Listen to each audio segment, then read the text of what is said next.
So guys finally ಹೆಲ್ಮೆಟ್ಗೆ ಈ ಜಿನ್ Mount ಆಯಿತು. ಈಗ ಸ್ಟಿಫಾಗಿ ಕೂತ್ಕೊಂಡಿದೆ.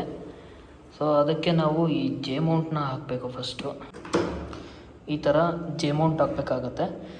ಈಗ ಈ ಜೆ ಮೌಂಟ್ ಏನೋ ಹಾಕಿದ್ದೀವಿ, ಆದರೆ ನಾವು ಕ್ಯಾಮ್ರಾನ ಡೈರೆಕ್ಟಾಗಿ ಹಿಂಗೆ ಇಡೋಕ್ಕಾಗಲ್ಲ. ಬಿಕಾಸ್ ಇದು ಕ್ಯಾಮ್ರಾ ಈ ಥರ ಇಟ್ಟಾಗ ಹಿಂಗಾಗ್ಬಿಡುತ್ತೆ, ಲೈಕ್ ನಾವು ಹಾಕ್ಕೊಂಡಾಗ.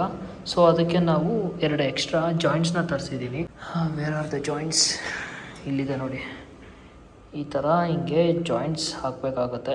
ಈ ಥರ ಜಾಯಿಂಟ್ಸ್ ಹಾಕಿ ಸ್ಕ್ರೂ ಹಾಕಿ ಆಮೇಲೆ ನಾವು ಕ್ಯಾಮ್ರಾನ ಅದಕ್ಕೆ ಫಿಕ್ಸ್ ಮಾಡಬೇಕಾಗುತ್ತೆ. ಕಂಪ್ಲೀಟ್ಲಿ ಹೆಲ್ಮೆಟ್ಗೆ ಮೌಂಟ್ನ ಫಿಕ್ಸ್ ಮಾಡಿದ್ದೀನಿ. ಮೌಂಟ್ಗೆ ಎಕ್ಸ್ಟೆಂಡರ್ ಕೂಡ ಫಿಕ್ಸ್ ಮಾಡಿದ್ದೀನಿ.